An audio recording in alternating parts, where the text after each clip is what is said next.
여러분 반갑습니다. 정말 잘 때 할 수 있어. 법안 스님의 걱정 말고 경전 공부 법안입니다. 불교는 신의 행정의 종교라고 말합니다. 즉 바르게 믿고 정확하게 알고 그것을 실천에 옮기면서 깨달음을 얻어가는 층차적 단계로 정확하게 접근할 수 있는 과학적 종교이기 때문에 그렇습니다. 초심자라면 같이 공부하면서 쉽게 교리와 모든 부분들을 배워가고 오랫동안 불교 공부를 해왔던 분이라면 다시 한번 확인하는 그런 시간이 되시기를 바랍니다. 법안 스님의 걱정 말고 경전 공부 오늘 함께 시작하겠습니다.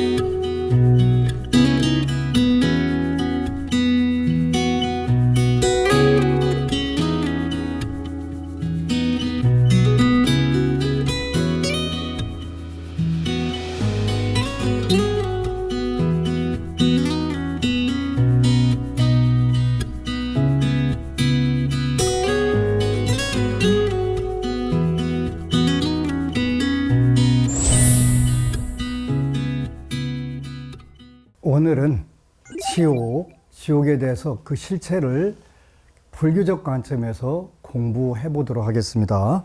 불교에서 말하는 지옥, 첫 번째, 두 번째는 지옥의 종류와 중생이 받는 고통, 세 번째는 지옥에 떨어지는 원인과 업보, 이렇게 세 가지로 같이 공부를 하겠습니다. 불교는 불교만의 세계관을 가지고 있습니다. 그 세계관이라고 하는 것은 불교는 우주 법계를 어떻게 그 석가모니 부처님께서 보셨나 하는 부분인데요. 그걸 우리가 세계관 그렇게 표현합니다. 그래서 불교에서는 윤회라고 하는 것을 말하는데 그 윤회라고 하는 것은 일정한 세계를 우리가 태어나고 죽은 과정에서 돌아다니는 걸 말합니다. 그래서 일반적으로는 윤회하는 세계가 6곳이 있다 그래서 육도윤회 이렇게 표현을 해요. 6가지 세계를 돌아다닌다는 뜻입니다.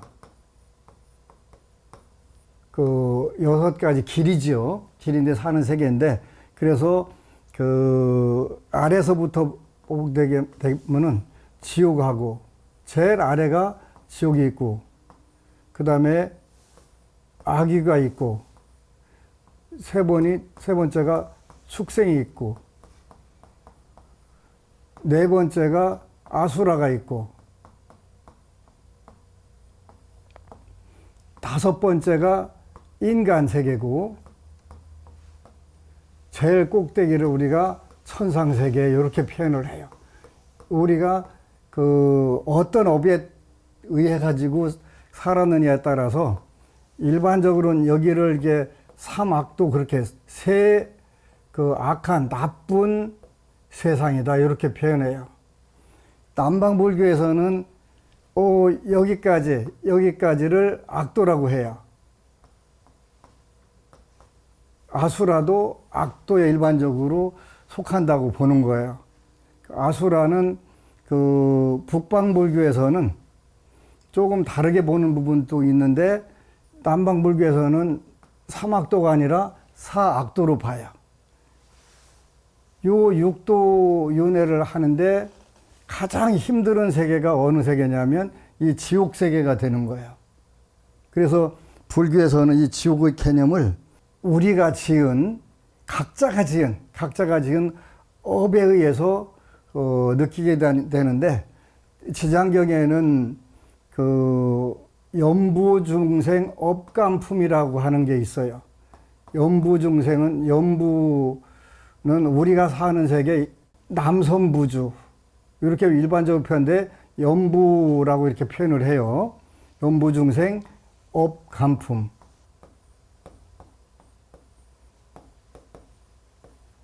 뭘로 이 지옥을 느끼게 되냐면 지옥악의 축생, 요 축생은 여러분들이 그 축생의 밤을 느끼기도 하고 축생을 직접 볼 수가 있어요. 여러분들이 키우는 애완동물, 반려동물 전부 다 축생들일 확률이 높죠. 그래서 요 축생 세계인데 또 심리적으로도 여러분들이 어떤 마음을 갖느냐에 따라서 축생의 행동도 하고 축생의 말도 하고 축생의 마음도 갖게 돼요. 똑같이 지옥도 마찬가지죠. 우리가 요 느끼는 건데 업으로 그 우리가 지은 업에 의해 가지고 느낀다 그래서 느낄 깜짝이에요. 업으로 느낀다. 업으로 느끼면서도 현실적으로 이게 전부 다 그 업으로 느끼기 때문에 그 세계가 존재해요. 그러니까 여러분들이 꿈속에서 소금을 먹으면 짜고 불을 그 만지면 뜨겁고 한 것처럼 똑같이 업에 의해서 이루어진다는 거예요. 근데 누구든지 이 여섯 세계를 자기가 업에 따라서 가는 거예요.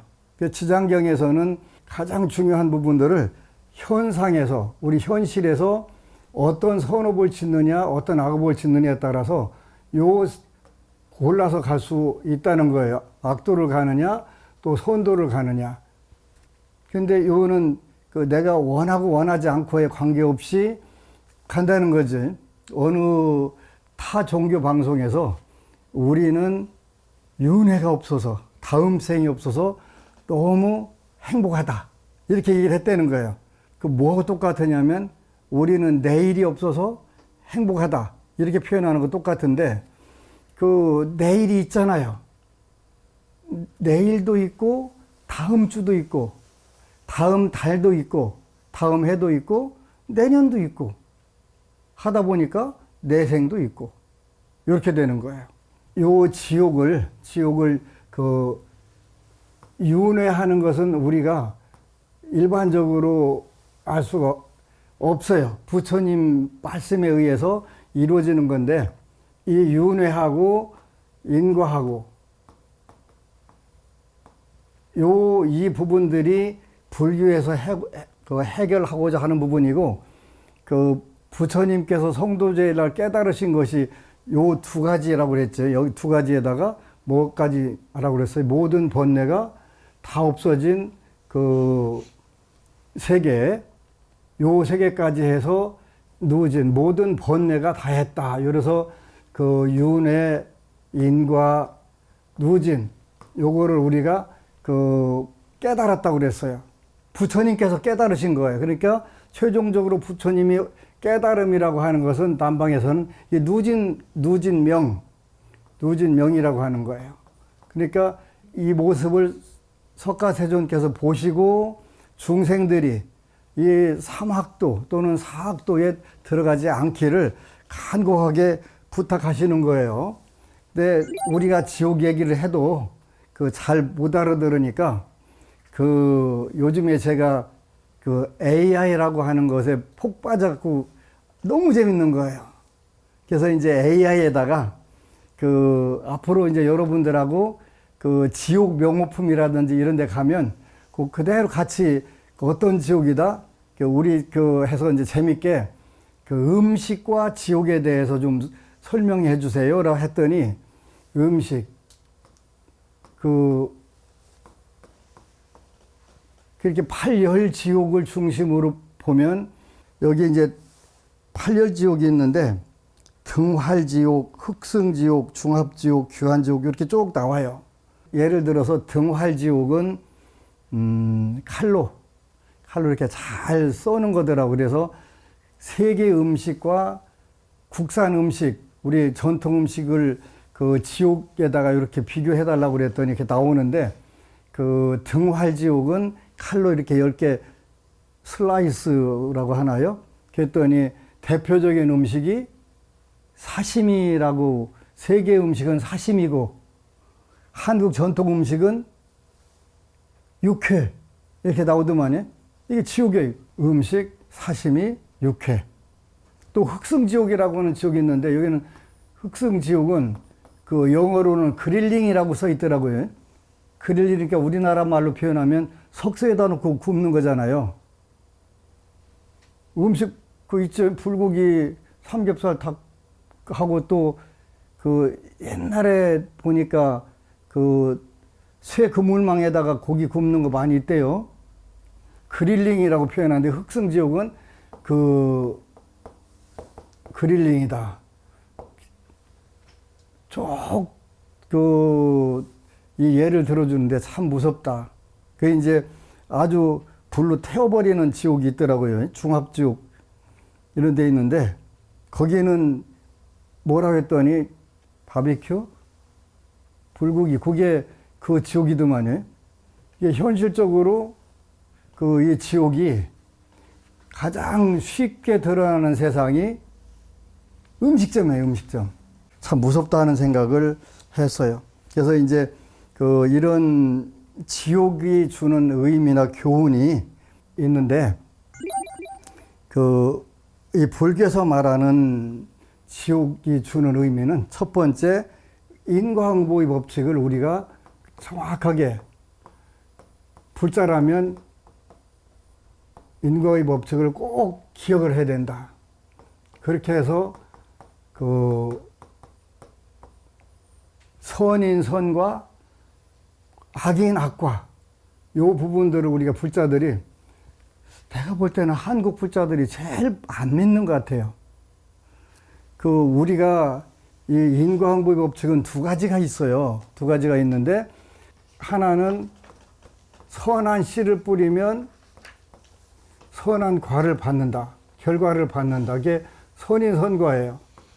그러니까 나쁜 씨를 뿌리면 악과를, 나쁜 열매를 얻는다. 이게 안 이루어지는 것 같이 보이는 거예요.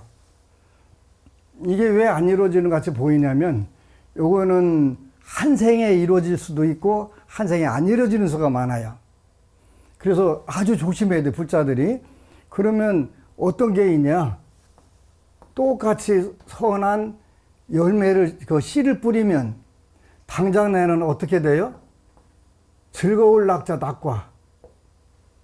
즐거운 거예요. 내가 남을 위해서 봉사하고 그 헌신을 하니까 기뻐요. 남을 해친 것보다 훨씬 낫잖아요. 그러니까 이때는 선인 선과가 오는 게 아니라 즐거울 낙자 써가지고 즐거운 과보가 결과가 오는 거예요. 우리 속담에 맞은 놈은 다리 펴고 자도 때린 놈은 다리 펴고 못 잔다. 그런 옛날에 속담이 있었는데 내가 선업을 지으니까 기쁘더라. 기쁘더라. 그러면 나쁜 씨를 뿌리면 어떻게 되냐? 악인, 고과, 괴로울 꽃자 써갖고 괴로움의 열매가 맺히더라. 괴로울 꽃자 써갖고, 그지? 요거는 현장에서 이루어지는 주로 이루어지는 그 현상들이에요. 현장에서. 요게 시간이 경과하게 되면 요게 이제 악인 악과로 바뀌고 선인 선과로 바뀌어요. 그래서 법구경에 뭐라고 말씀하시냐면 착한 행위를 해도 괴로움을 받을 수 있다. 언제까지? 착한 열매가 익을 때까지. 악한 사람도 복을 누리면서 잘 살 수 있다. 언제까지? 악의 열매가 익기 전까지. 이게 불교의 인과응보 법칙이에요. 그래서 야, 옆집 사람은 나쁜 짓만 해도 잘만 살더라. 그런데 불자들이 그 얘기를 제일 많이 해요. 그런데 그건 한국에서만 그래요. 그래서 우리는 부처님 말씀을, 일체치자인 부처님 말씀을 정확하게 믿고 실천하려고 노력을 해야 돼요. 두 번째는 자업자득의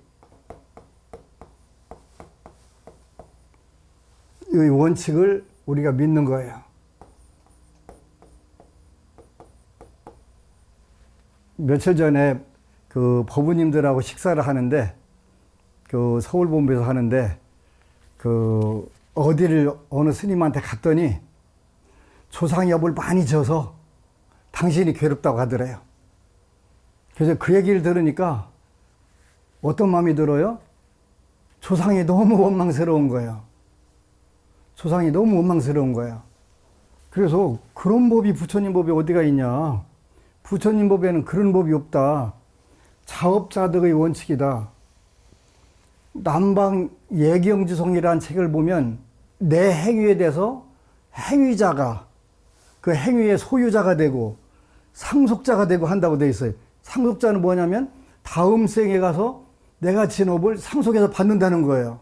행위자가 그 행위에 대한 소유권도 가지고 있고 상속권도 가지고 있고 그 친인권 다 가지고 있다는 거예요. 무슨 뜻이에요? 자업자득이라는 거예요. 그러면 조상이 지은 업을 내가 받는다 안 받는다? 안 받는다. 내가 지은 거 외에는 절대로 안 받는다. 그러면 스님, 우리 부모가 잘못하는 거에 대해서 내가 그 영향을 받잖아요. 영향을 받죠? 받아요. 왜 영향을 받냐면 그걸 우리가 공업 이렇게 배워요. 공업.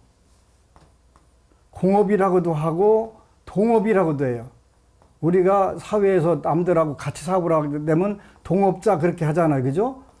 동업, 공업, 동업 이렇게 표현하는 거예요. 동업자. 그러면 그 부모님하고 그 조상님하고 내가 뭐예요? 동업자예요.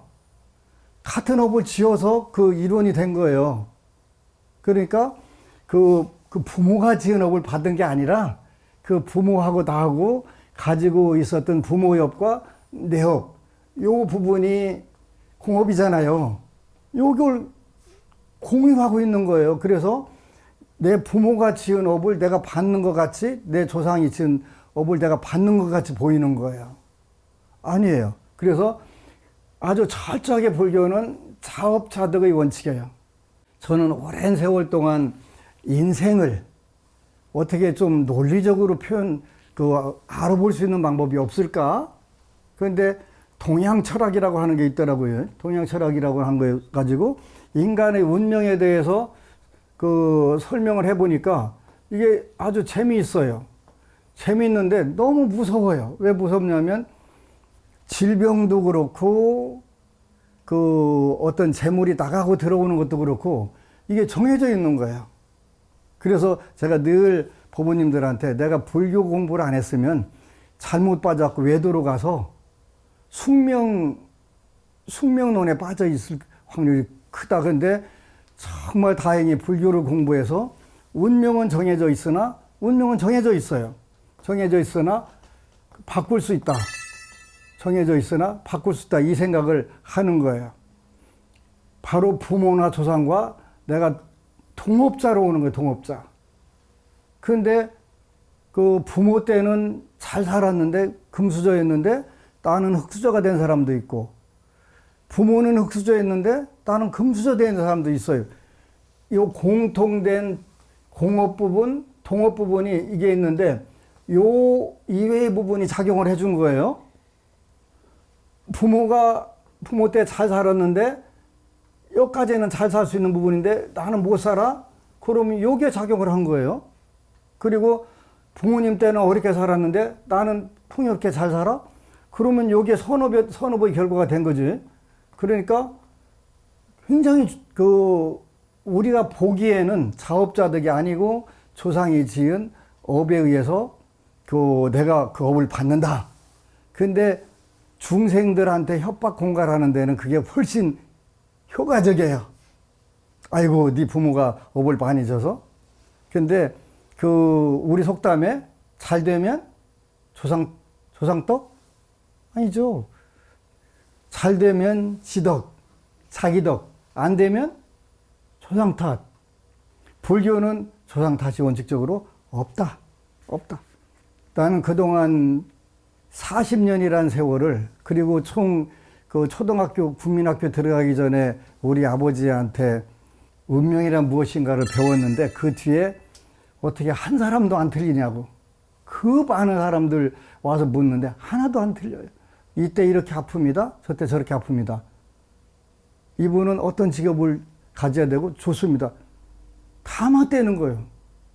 어린 친구들이 와서 너는 그 옷 입는 게 까다롭겠다? 그것까지 다 정해져 있는 거예요. 그래서 그 운명은 정해져 있지만 얼마든지 업그레이드 할 수 있어요. 불교가 위대한 것은 이 정해진 운명을 업그레이드 할 수 있는 것. 그게 뭐냐면 그 불교는 어려운 종교가 아니에요. 자업자득의 원칙에 의해 가지고 내가 현재 그 어떤 생각을 갖고 어떤 행동을 하고 어떤 말을 하냐에 따라서 얼마든지 달라져요. 그래서 불교가 중요한 거예요. 그 방법도 가르쳐 드려요. 이 업에 대해서 바로 변화의 가능성. 이 제일 중요한 거예요. 운명은 정해 있으나 이게 더 중요한 거예요.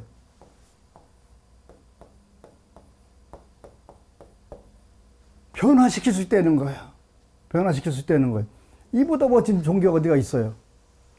그런데 이 변화시키는 방법이 뭐냐면 여러분들 다 알고 있는 거예요. 부처님이 말씀하신 계율 지키는 거, 그 다음에 학습하는 거, 그 다음에 지혜를 연마하는 거. 요 계정에 요걸 우리가 뭐라고 그래요? 사막이라고 해요. 세 가지 학문, 그죠? 꼭 배워야 될 계율에 의해서 가장 빠르게 그 변화의 가능성들이 이게 불교에 오는 거예요. 그러니까 이보다 더 좋은 종교 어디가 있어요, 그죠? 불교는 정말 이런 부분들에서 논리적이고 가장 확실한 그 방향을 제시를 해요. 그래서 운명은 정해져 있으나 바꿀 수 있다. 무엇에 의해서? 첫 번째, 옥에 의해서. 중국에 120살까지 사셨던 고승, 지난 시간에 말씀드렸는데 몽참 대화상이라고 하는 큰 스님이라고 하는 분이 말씀을 하셨는데 그 계를 통해서 참회를 할 때만 기도할 때 우리가 장애가 작다 이렇게 말씀하셨어요. 우리가 기도하는데 장애가 온다 자꾸 많은 분들이 그래요. 뭐 지장경은 마장이 심하다 그러는데 지장경은 마장이 없어요. 마장이 없어요. 왜 마장이 없냐면 지장경을 읽을 때는 반드시 그 기도할 때는 계율을 지키게 돼요. 근데 계율을 지키지 않으면 마장들이라는 게 오는 거예요. 나의 나빴던 업하고 환경에서 연결이 된단 말이 자꾸. 그러면 올바로 간다고 하면서 거꾸로 가게 되는 경우들이 있어요.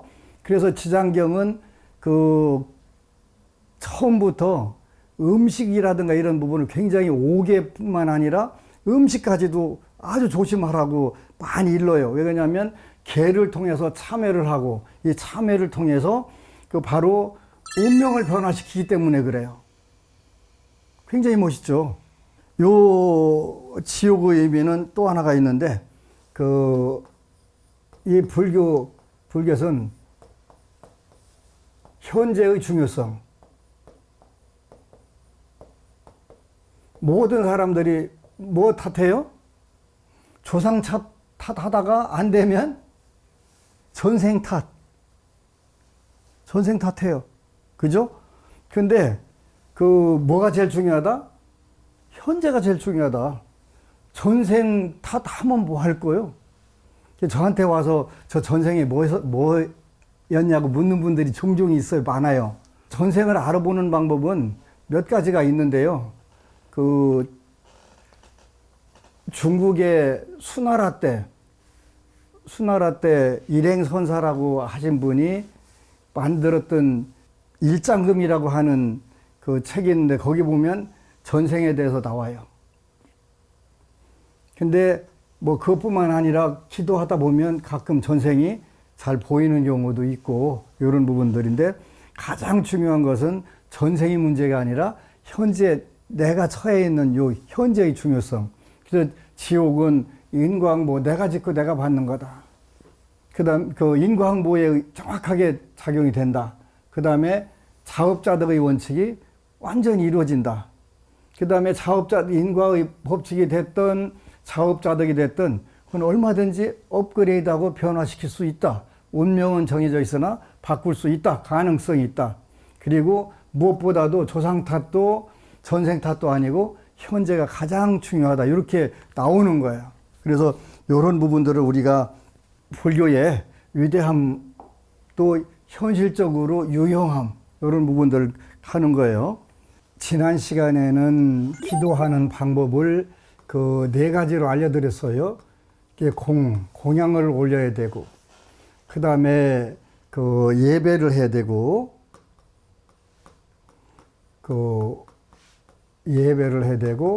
그 다음에 경전을 독송해야 되고, 그 다음에 명호를 염불 해야 된다. 이렇게 얘기했어요. 그러면 이제 여러분들이 기도를 하는데 소원 성취하고 싶어서 하는 거잖아요. 그러니까 첫 번째는, 두 번째 기도 방법인 첫 번째는 기도하는 목표가 있어야 돼요. 목표. 요거를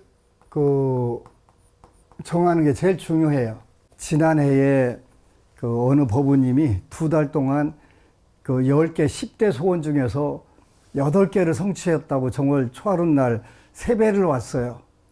그래서 안심정사는 10대 소원표라는 것을 만들어서 그 법우님들한테 나눠줘요. 소원을 10개 적어라 이렇게 얘기를 해요. 10개. 제일 급한 거로 10개만 적어라. 근데 기도하다 보면 소원이 자꾸 늘어나요. 그럼 정상이에요. 근데 제가 불자들이 저한테 와서 아이고 스님 소원을 10개나 가지고 있으면 그 욕심 너무 지나친 거 아니에요? 근데 부처님 경전 읽어보면 약사경도 그렇고 지장경도 그렇고 관음경도 그렇고 보살님들은 우리 제가불자들 출가불자들 소원 성취 못 시켜서 병나셨지 안 주려고 병나신 경우가 없더라고요. 읽어보세요 경전. 그럼 되죠. 10대 소원표 적어라.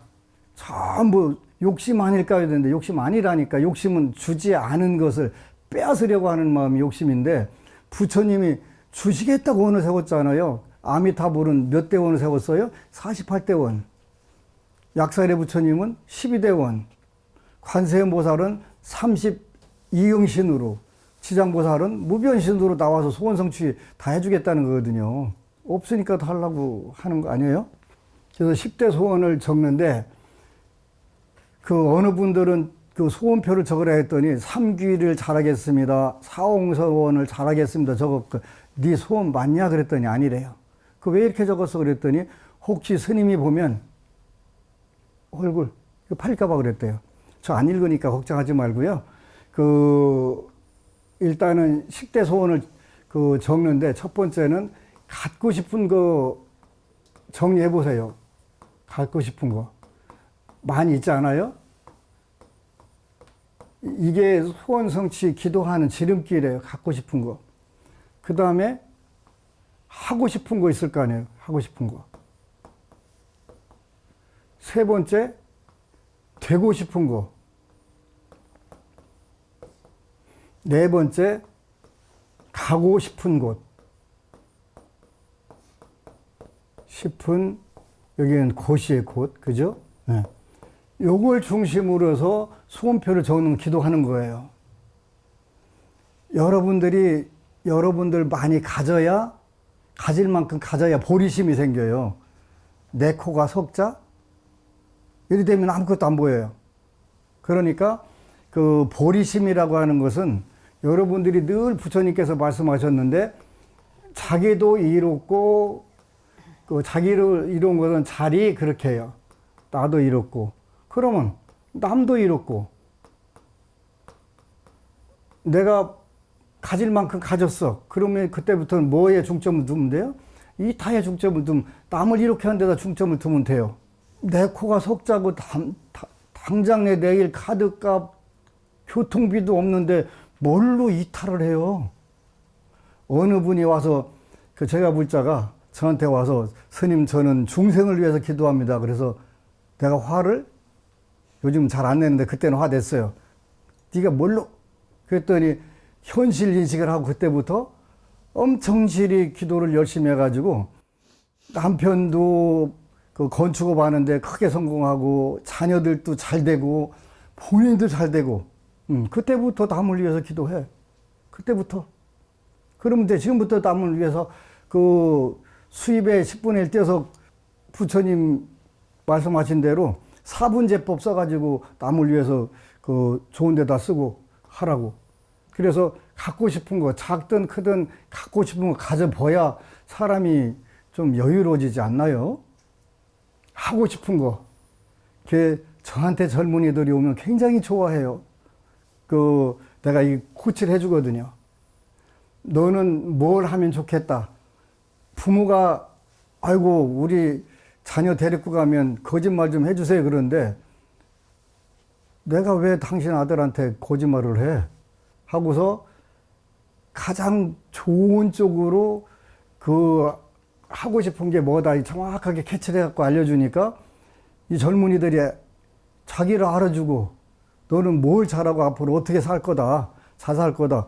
싫어할 불자가 어디 있어요? 갖고 싶은 거 해라. 되고 싶은 거 해라. 하지 말라고 한다고 안 할 자녀가 어디가 있어요. 그러면 그걸 잘 능력을 발휘할 수 있도록 잘 이끄는 게 어른들이 할 일이고 성직자나 수행선들이 할 일이잖아요. 그래서 이 목표를 갖고 그 다음에 기도를 하는 거예요.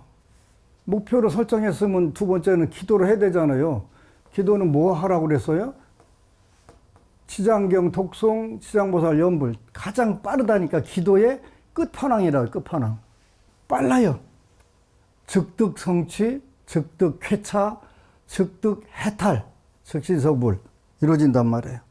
그래서 기도를 하고 그 다음에 요걸 해갖고 이제 현실에서 여러분들이 실증을 하는 거, 실증. 안심정사 절에서 나온 책이, 운명을 바꾼 책이 3권 나왔거든요.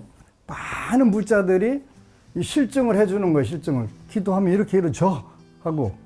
그래서 지금 이제 4권도 곧 나올 건데 계속 소원 성취하는 분들이 쏟아져 나와요. 쏟아져 나오다 보니까 현재까지 기도를 자기 자신만을 위해서 하던 기도가 바뀌는 거예요. 남을 위한 기도로 이타로 바뀌는 거예요. 그러다 보니까 쌀이 120톤 나가고 군부대 초코파이가 억대로 나가고 또 학계라든가 이런 쪽으로 자비살 전부 다 할 수 있는 그런 여건들이 이루어지는 거예요. 이타, 바로 이타심 때문에 그래요. 그래서 일단 자기 소원 성취하고 자기 것부터 하고 그 다음에 세상을 위해서 국가와 민족을 위해서 세계의 화평을 위해서 하는 것은 가장 중요한 거니까요. 이렇게 목표 첫 번째 뭐가 중요하다? 목표를 결정해야 된다. 10개 정도면 일단 급한 거 10개. 그러고 이루어지면 지우고 다른 거 넣고 이렇게 해서 해라. 그리고 일단 앉아봐라. 앉아서 기도하라. 그리고 그렇게 되면 실제로 증거가 전부 나온다. 이런 거예요. 그래서 모쪼록 여러분들이 이 귀중한 인생이잖아요. 이 귀중한 인생 꼭 가장 행복하게, 가장 성공적으로 잘 사는 게 불교예요.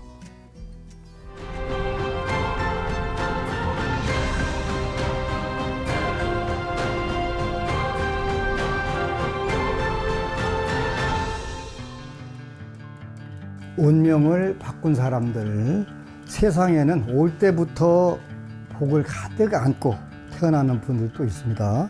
반대로 박복하다 할 정도로 삶의 환경이 좋지 않은 분들도 많죠. 하지만 타고난 복이라는 것은 평생 가는 것이 아니라는 건 여러분들도 잘 아실 겁니다. 여러분이 신심과 원력을 증장시키도록 기도를 통해 운명을 바꾼 사람들 이야기를 전해드리는데요. 불보살님의 기도 수행 열심히 하셔서 크고 많은 가피들 입으셨다면 BBS 불교방송 홈페이지나 유튜브 댓글로 사연 보내주십시오. 소개해드리고 선물도 드리도록 하겠습니다. 오늘 또 스스로 운명을 바꾼 법우님의 이야기 소개해드리겠습니다. 우리 어머니, 저는 30년 동안 시어머니와 함께 살며 반찬 가게를 하느라 새벽 6시 출근, 오후 7시 퇴근을 합니다. 그런데 저희 어머님이 작년부터 담낭암 말기 판정을 받고 투병 중이십니다. 그래서 저는 매일 치장보살 정근을 하시라 가르쳐드리고 저는 치장기도를 하고 있습니다. 진통제를 드셔도 너무 아파하시고 식사도 겨우 한 수저 뜰까 말까 하는 시어머님을 보면 마음이 너무 아팠습니다. 뼈까지 전이 되어 다음 달을 못 넘길 것 같다고 의사 선생님이 이야기할 때는 미칠 것만 같더군요. 지난 12월 31일 저는 답답한 가슴을 부여잡고 1년을 벼르던 안심정사 서울법당을 찾아갔습니다. 법당 입구에서부터 어찌나 눈물이 나는지 저는 엉엉 울면서 우리 어머니 좀 도와주세요, 이 말만 계속했습니다. 그리고 집에 돌아와선 어머니 두 손목과 두 발에 럭키 체인을 채워드렸습니다. 그랬더니 제가 가져간 모시떡을 3개나 맛있게 잡수시며 좋아하셨어요. 그 후로 제수불공과 한강 방생기도 올리고 부산에선 매달 방생기도를 올리며 만선공덕회 회원 신청도 하고 더 간절한 마음으로 치장기도를 드렸더니 저희 어머니가 달라지셨어요. 외식도 하고 식사도 반 그릇 넘게 드시고 오늘은 아픈 분 같지도 않으셨어요. 이제 연세 83세, 장사한다고 집안일 모두 대신해 주신 우리 어머니, 이제 조금 여유가 생기는데 저희 곁에 몇 년이라도 계시도록 불보살님 도와주십시오. 좋아하시는 외식도 시켜드리고 가고 싶은 곳에도 모시고 갈 수 있기를 간절히 기도드립니다. 항상 절에 갔다 온 이야기를 재밌게 들어주시는 어머니 사랑합니다. 법안스님 감사합니다. 엎드려 큰절 올립니다. 세상은 자기 문제가 가장 큰 문제고 또 양력으로 섣달 금음날 절에 오셔서 부처님께 참배하고 공양 올리고 또 이렇게 즉득쾌차의 불보살님들이 가피를 입으셔서 저도 너무 기쁘고 감사드립니다. 앞으로도 많은 법원님들이 즉득성취, 즉득쾌차, 즉득해탈해서 금생의 천상락, 또 임종 때에는 아미타불과 팔대보살이 오셔서 여러분들을 맞이해 갈 수 있도록 더 열심히 정진하고 함께 기도할 것을 약속드립니다. 감사합니다. 법안스님의 걱정 말고 경전 공부 4번째 시간이었는데요. 오늘은 불교의 지옥에 대해서 같이 공부해 봤습니다. 지옥에 대해 잘 알아야 지옥에 가지 않겠다는 다짐이 굳건해지겠지요. 주변 분들에게도 지옥이란 이런 곳이야, 우리 같이 기도 수행해서 지옥에 가지 말자, 이렇게 권선해 주면서 이 또한 큰 공덕이 되지 않을까 합니다. 정말 잘 돼 할 수 있어. 법안스님의 걱정 말고 경전 공부 다음 시간에 뵙겠습니다. 오늘 또 함께 해주신 여러분 고맙습니다.